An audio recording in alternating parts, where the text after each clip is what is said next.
guys, samahan nyo ako bumili ng bok choy. Go!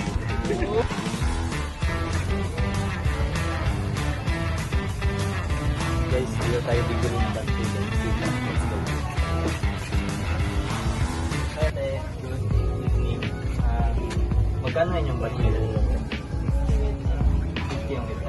Ang below ay 35. Kanala na. Guys, at ito na nga yung bok choy na binili natin. Tara, tikman natin. Paminta, lagyan natin.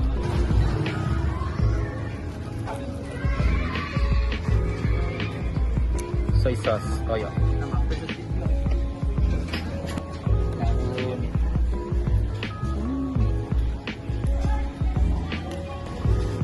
Sabaw guys, sabaw. Sarap yung sabaw niya guys. Medyo mainit pero tamang-tama sa malamig na panahon. Yes. At yung guys, ito, yung parang pasta niya, malambot din kaya masarap. Yun na guys. Masarap para sa akin guys, masarap guys at tamang-tama sa timpla. Guys, sa pangalawa, bibili na naman tayo ng fried egg. Let's go. Pero dito pa rin ako bibili sa binilan ko na bok choy. Yeah,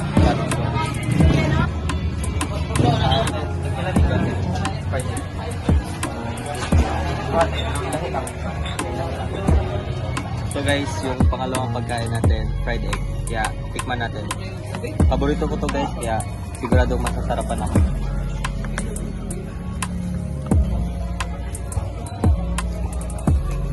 Masarap siya guys. Paborito ko to eh.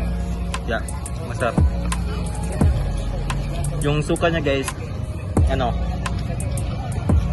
maanghang kaya paborito ko. Maanghang.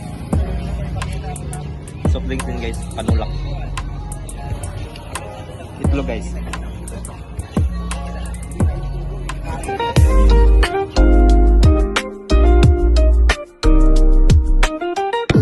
So sa panghuli natin bibilin guys, tayo sa kanilang siomai. Tara, pili tayo.